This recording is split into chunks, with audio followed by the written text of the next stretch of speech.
की demand peak पे पहुंच रही है और रिकॉर्ड हो गई है।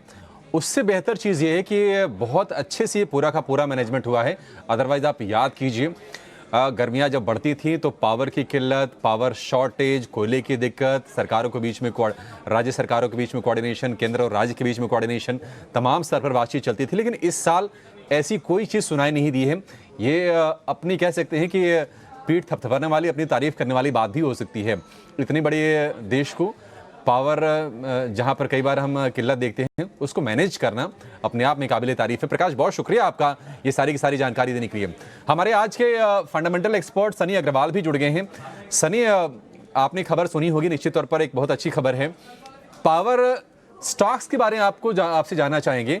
पावर स्टॉक्स ने भी अच्छी रफ्तार दिखाई है और पावर स्पेस से जो जुड़ी हुई कंपनीज हैं, सारी की सारी कंपनीज, वहां पर भी हमने रफ्तार दिखी है। पावर में आपको क्या सही लग रहा है? अगर आपसे हम सीधे सीधे स्टॉक्स अगर पूछें तो आपको वैल्यूएशन के हिसाब से आकर्षक क्या लग रहा है इस वक्त?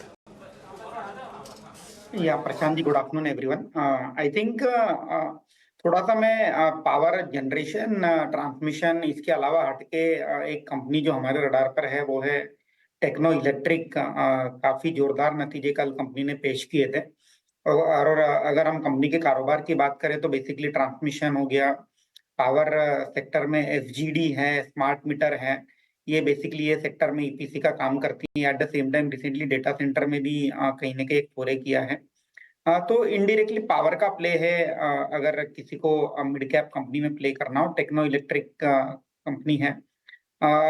मुझे लगता है कि जिस तरह से मैनेजमेंट की कल एनालिस्ट कॉल हुई थी, उसके चलते मैनेजमेंट ने जो गाइडेंस दिया है कि जो अभी अभी का जो टर्नओवर है 2000 करोड़, 2500 करोड़ का, ये अगले 3 से 4 साल में 10,000 करोड़ भी हो सकता है। तो मुझे लगता है कि एक टेक्नो इलेक्ट्रिक डेफिनेटली रडार पर रहना चाहिए।